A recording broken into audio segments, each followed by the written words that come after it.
Villain ಆಗ್ಬೇಕು ಫ್ಯಾಮಿಲಿದಾಗ villain ಆಗ್ತಾನ ಎದಕ್ಕಂತಂದ್ರ ಒಂದಿಷ್ಟು ವರ್ಷದ ಒಂದ್ ಐಡಿಯಾಲಜಿಗೆ ಒಂದ್ ಕ್ವಶನ್ ಮಾಡಾಕತ್ಬಿಟ್ಟಾನೆ ನಾ ರಿಸ್ಕ್ ಅಂತೀನಿ ನಮ್ಮ ಮನ್ಯಾಗ ಅವಲು ಹಾಸಿಗೆದಷ್ಟು ಕಾಲ್ ಚಾಚು ನಂಗಿಲ್ಲ ಅದ್ ಯಾಕೆ ಹಂಗಿರ್ಬೇಕು ನಾ ಬಾಳೆ ಕ್ವಶನ್ ಮಾಡ್ತಿದ್ದೆ. ಈಗ ನಾ ವಿಲನ್ ಆಗ್ಬಿಟ್ಟೆ ನಮ್ಮ ಮನ್ಯಾಗ ಯಾಕೆ ಬೇಕು ನಿಮಗೆ ಇವೆಲ್ಲ ಹಿಂಗೆ ಹಾಕ್ಬೇಕು ಹಿಂಗೆ ಹಾಕ್ಬೇಕು.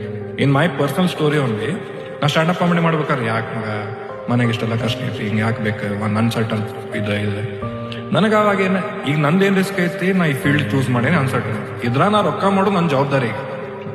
ರಿಸ್ಕ್ ತಗೊಂಡ್ ನಾ ಮಾಡ್ತೀನಿ ಆದ್ರ ರಿಸ್ಕ್ ತಗೊಂಡಿದ್ದಕ್ಕ ವಾಟ್ ಎವರ್ ಏನೈತಿ ಇಷ್ಟೆಲ್ಲ ಮಾಡಕ್ ಅದ ಪ್ರೊಫೆಷನ್ ಚಾಯ್ಸ್ ಅದ ರಿಸ್ಕ್ ತಗೊಂಡ್ ಅದ ಅಗೇನ್ಸ್ಟ್ ಹೋಗಿ ಅವ್ರಿಗೆ ಕ್ವಶನ್ ಮಾಡಿ ಬಂದಿದ್ದ.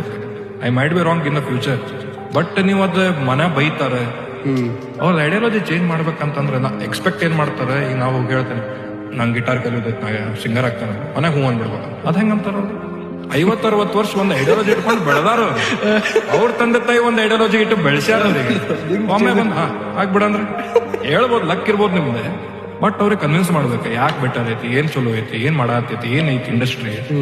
ಈಗ ನಮ್ ಪೇರೆಂಟ್ಸಿಗೆ ಏನ್ ಗೊತ್ತೈತ್ರಿ ಕಾಂಟೆಂಟ್ ಕ್ರಿಯೇಟರ್ ಎಕಾನಮಿ ಬಗ್ಗೆ ನಮ್ಮ ಮಗ ಅರ್ಧ ಗೊತ್ತಿಲ್ಲ.